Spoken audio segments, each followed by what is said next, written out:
Yan, magandang araw po sa lahat mga boss.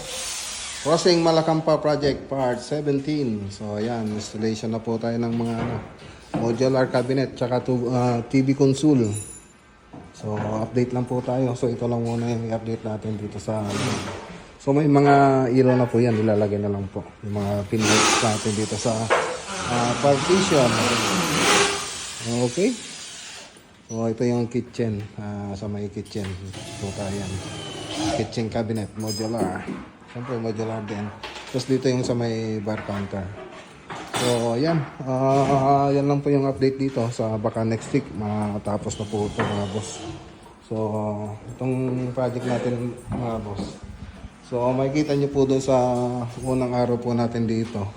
May 3D animation po tayo.